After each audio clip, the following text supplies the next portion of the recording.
बिस्मिल्लाहिर्रहमानिर्रहीम, अस्सलाम वालेकुम। मैं हूं ईसा नकवी। मंगल 3 दिसंबर है। इस वीडियो में बात करेंगे 3 दिसंबर का गंभीर मंजरनामा। इस वक्त शहर इक़्तिदार में, जुड़वां शहर रावलपिंडी में और पूरे पाकिस्तान में किस किस्म की सूरत हाल है। इमरान खान से मुलाकातों का सिलसिला बहाल हो गया है और इब्तदाई तौर पर जो मुलाकातें हुई हैं उसमें आज हैरान कुन तौर पर अलीमा खान के ज़रिए जो बयान सामने आया है, तो वो मैं आपके सामने रखूँगा। आखिरी कार्ड की बात की जा रही है, आखिरी पत्ता।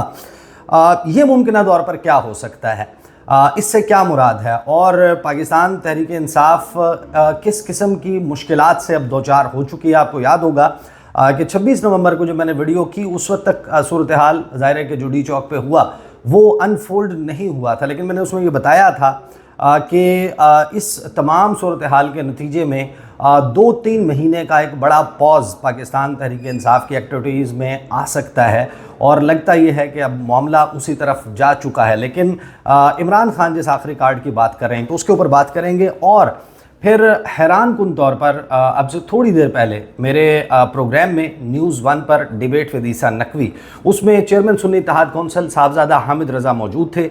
हामिद रज़ा जो हैं वो कायमा कमेटी बराए इंसानी हकूक़ के चेयरमैन भी हैं और पाकिस्तान तहरीक इंसाफ के बड़े बड़े लीडर्स जो हैं वो कायमा कमेटी बराए इंसानी हकूक़ के मेंबर हैं। उसमें बैरिस्टर गौहर शामिल हैं, उसमें शेर अफजल मरवत हैं, उसमें ज़रताज गुल वज़ीर हैं, उसमें गालिबन अली मोहम्मद ख़ान भी हैं।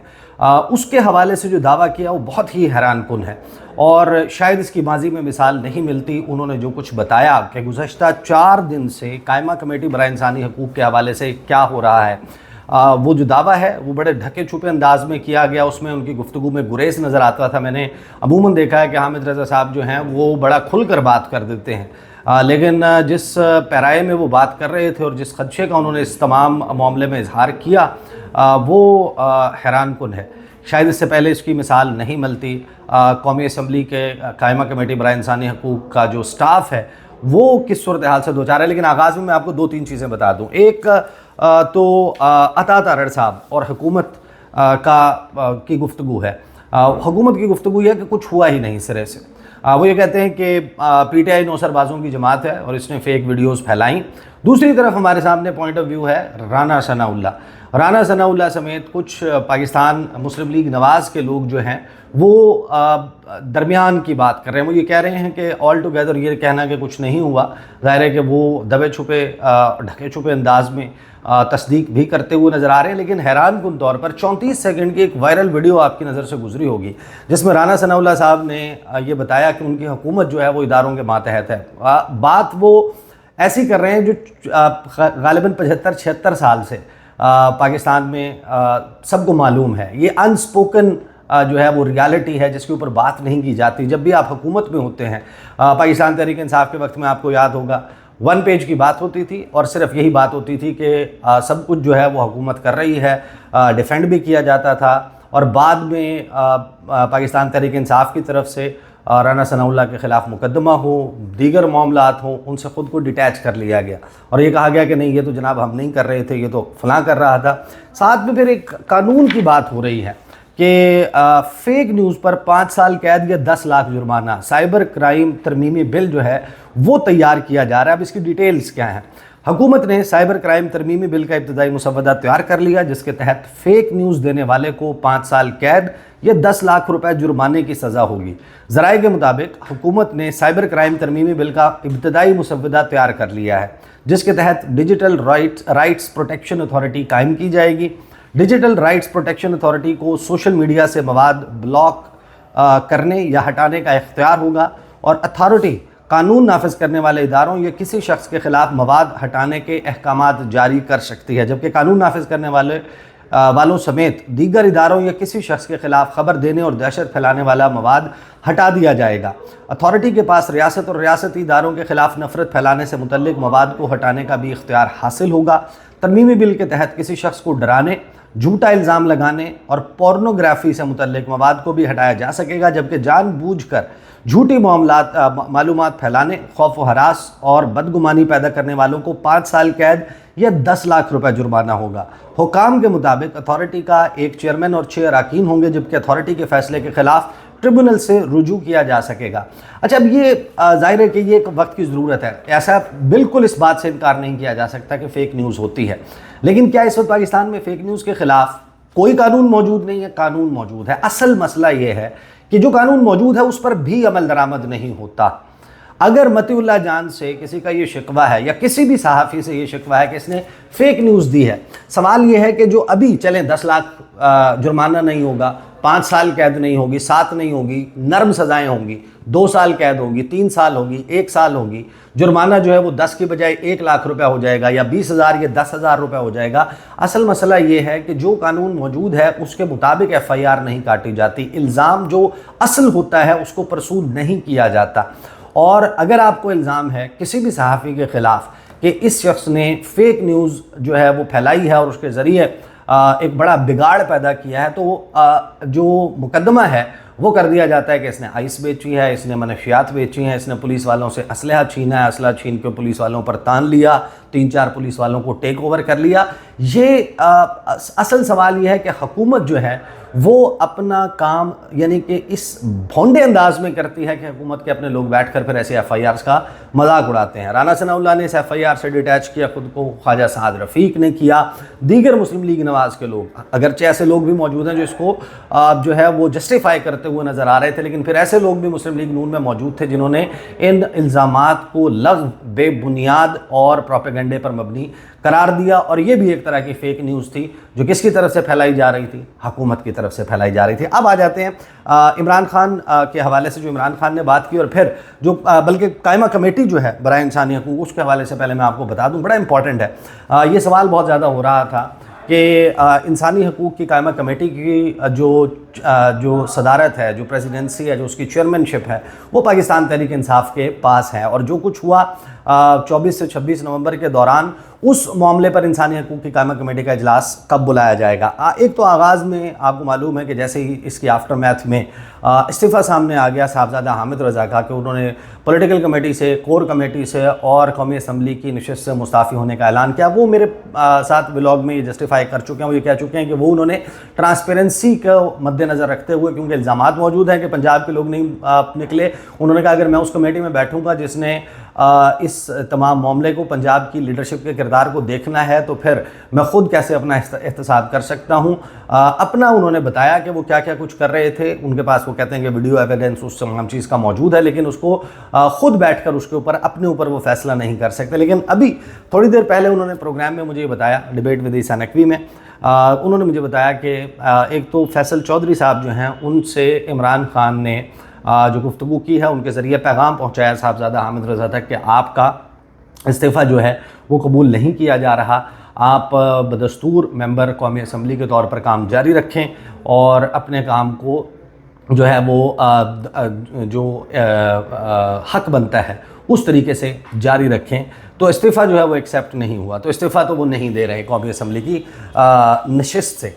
अब वो करने क्या चाह रहे हैं, वो ये कह रहे थे कि मैं कायमा कमेटी का इजलास बुला रहा हूँ, इजलास बुलाकर उसमें IG पंजाब को, IG इस्लामाबाद को, DG रेंजर्स को, सेक्रेटरी इंटीरियर, जो सेक्रेटरी दाखिला हैं उनको, इन तमाम लोगों को जो इम्पॉर्टेंट पोजीशंस पर बैठे हुए हैं, इस्लामाबाद में मौजूद थे या इस्लामाबाद में जो कुछ हुआ उस वाक़े से रिलेटेड हैं, उनको तलब किया जाएगा और इस मामले पर कायमा कमेटी में जो है वो बहस की जाएगी और मुमकिन तौर पर एक जुडिशल ऑर्डर जो है वो भी कायमा कमेटी की तरफ से पास किया जा सकता है। लेकिन अभी साहबजादा हामिद रज़ा ने बताया कि वो 4 दिन से सरतोड़ कोशिशें कर रहे हैं कि इजलास बुलाया जाए, और इजलास बुलाने के हवाले से एजेंडा जो है वो शेयर किया जाता है पहले, और उसकी बुनियाद पर स्पीकर ऑफिस जो है वो तारीख़ का तयन और कमेटी इजलास के लिए रूम की अवेलेबिलिटी वो इंश्योर करके बता देता है। कमेटी रूम नंबर 2 में होगा, कमेटी रूम नंबर 5 जो कि अब कॉन्स्टिट्यूशन रूम बन चुका है, कमेटी रूम नंबर 4 में होगा, 7 में होगा, जिस भी कमेटी रूम में होगा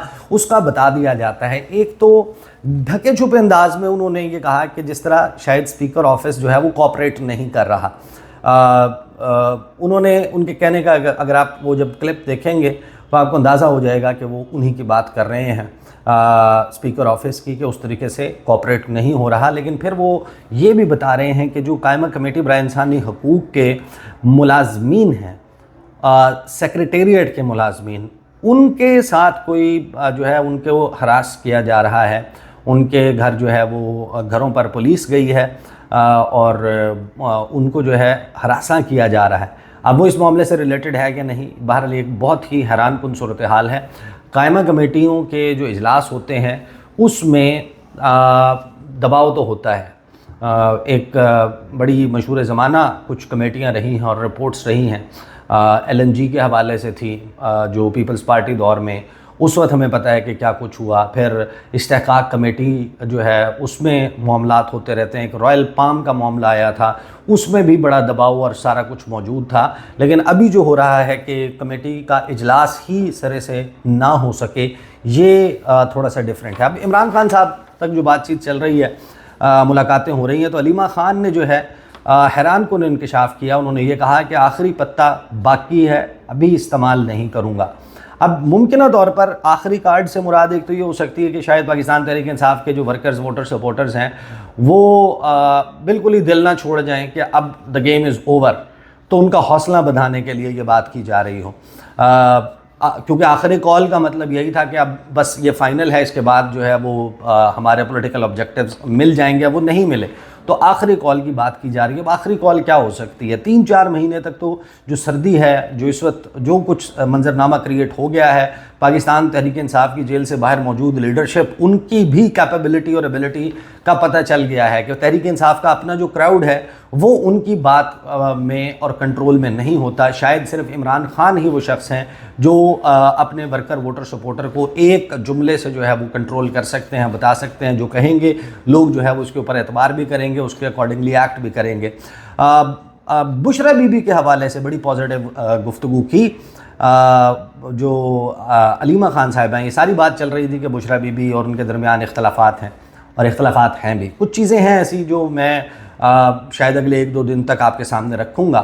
ظاہر ہے کہ اس وقت تحریک انصاف جو ہے وہ ایک مرتبہ پھر ری گروپ ہونے کی کوشش کر رہی ہے، اور عمران خان نے بشرا بی بی کے حوالے سے جو ہے وہ ایک بڑا ڈیفرنٹ ویو پوائنٹ لیا ہے۔ جو پارٹی کے اندر موجود لوگ ہیں وہ کیا باتیں کرتے ہیں وہ میں آپ کے سامنے رکھوں گا، لیکن بشرا بی بی کے حوالے سے علیمہ خان نے جو ہے وہ پازیٹیو گفتگو کی۔ انہوں نے کہا کہ بشرا بی بی نے لیڈ کیا، باقی کی عادت کو بھی آنا چاہیے۔ پھر علیمہ خان نے کہا کہ عمران خان جو ہیں وہ ڈی چوک واقعے پر شوق میں ہیں، اور انہوں نے کہا کہ سب سے پہلے FIR محسن نقوی اور شہباز شریف کے خلاف کرو۔ عمران خان نے کہا کہ ایک لاسٹ کارڈ میرے پاس ہے جو اب استعمال نہیں کروں گا، سانحہ ڈی چوک پر سپریم کورٹ اور انٹرنیشنل اداروں کے پاس رپورٹ لے کر جائیں گے۔ پھر عمران خان کے حوالے سے انہوں نے کہا کہ یہ باتیں چل رہی تھیں کہ ان کو زہر دیا جا رہا ہے، کوئی کہہ رہا تھا ذہنی طور پر صحت خراب ہے، تو جب ملاقات ہوئی تو عمران خان نے کہا کہ میری صحت بالکل ٹھیک ہے، لیکن 50 گھنٹے مجھے بند رکھا گیا، اخبار کی، ٹیلی ویژن کی سہولت جو ہے وہ واپس لے لی گئی۔ علیمہ خان کے مطابق جو کچھ اسلام آباد میں ہوا اس پر وہ شوق میں ہیں۔ ان کو یہ بھی بتایا گیا کہ 12 لاشوں کے حوالے سے انہوں نے کہا کہ بتایا گیا لاپتہ ہیں لوگ، جیلوں میں ہیں، لواحقین اپنے بڑی تعداد میں اپنے بچوں کو ڈھونڈ رہے ہیں، بہت سے لوگ ابھی تک لاپتہ ہیں۔ عمران خان نے کہا کہ سب ہسپتال جائیں اور معلوم کریں کہ جس پر انہیں بتایا کہ جو ہسپتال جاتا ہے اس کے ساتھ کیا صورتحال ہے۔ ہمارے لوگ اپنا آئینی حق استعمال کر رہے تھے۔ پھر اس تمام معاملے پہ جو ہے وہ علیمہ خان نے باہر آ کر گفتگو کی۔ تو ملاقاتوں کا سلسلہ، بات چیت کا سلسلہ عمران خان سے شروع ہو گیا ہے۔ تو یہ حیران کن طور پر کچھ چیزیں سامنے آئی ہیں کہ غالباً جو بیرسٹر گوہر جو ہیں ان کی جو ملاقات ہوئی تھی اس میں شاید جو پہلی انیشل ملاقات تھی اس میں عمران خان کو اس طریقے سے بریف نہیں کیا گیا، درست سچویشن شاید انہیں نہیں بتائی گئی جو پہلے ملاقات ہوئی تھی۔ تو یہ ہے جناب منظرنامہ، اس وقت بڑا گھمبیر منظرنامہ ہے، اور اس میں اب ایک بات بڑی طے نظر آتی ہے کہ فی الوقت تمام بات چیت کا، مذاکرات کا یہ تمام معاملہ تو ختم ہو گیا۔ اب اس سارے معاملے کی جو مختلف پرتیں ہیں وہ کھل رہی ہیں۔ امریکہ سے بھی کوئی رد عمل نہیں آیا۔ جو بائیڈن ایڈمنسٹریشن جو ہے اس کے اسپوکس پرسن، جو اسٹیٹ ڈپارٹمنٹ کے اسپوکس پرسن ہیں، انہوں نے میتھیو ملر نے کل پریس کانفرنس جو کر رہے تھے اس میں ان سے سوالات ہوئے تھے، تو وہ پوائنٹڈ سوالات نہیں تھے، لیکن انہوں نے جو بات کی اس میں کہیں کوئی اسٹرانگ سٹیٹمنٹ جو ہے آپ اس کو نہیں کہہ سکتے۔ البتہ ادروائز انٹرنیشنلی بہت زیادہ بات چل رہی ہے۔ میری اطلاع یہ ہے کہ شاید کچھ انٹرنیشنل بڑی آرگنائزیشنز ہیں، نیوز آرگنائزیشنز، وہ اپنی ٹیمیں جو ہیں وہ اب بھیج رہی ہیں پاکستان اس کو کور کرنے کے لیے۔ وہ ظاہر ہے کہ اس تمام معاملے پہ یہ سوال موجود ہے کہ ایسا نہیں ہے کہ جو تحریک انصاف کی طرف سے، تحریک انصاف کے لوگوں کی طرف سے سوشل میڈیا کے اوپر بہت ایگزیجریٹڈ فگر دیا جا رہا تھا، وہ اس کو بائی کریں گے. لیکن کہیں نہ کہیں اس تمام معاملے پہ سپریم کورٹ، جس کو اصل میں ایکٹیو ہونا چاہیے تھا، سپریم کورٹ وہ فورم ہونا چاہیے تھا کہ جہاں پر اس معاملے کو جو ہے وہ ایک در ہوتا ہے نا کہ در کھلا ہے، کہ اس در پر جا کر آپ کو آپ کی داد رسی ہو سکتی ہے، آپ سمجھ سکتے ہیں کہ ہمیں انصاف مل گیا، یا اس سچویشن کو سارٹ آؤٹ کرنے کا ایک پلیٹ فارم کے طور پر، کہ جہاں پر اینگر بھی وینٹ آؤٹ ہو جائے، جو لوگ ذمہ دار ہیں وہ بھی سامنے آ جائیں، لیکن وہ در فی الوقت جو ہے وہ آپ کو بند نظر آتا ہے. تو یہ ہے اس وقت گمبھیر منظر نامہ 3 دسمبر کا. اب تک کے لیے اتنا ہی، اجازت دیجیے، اللہ حافظ.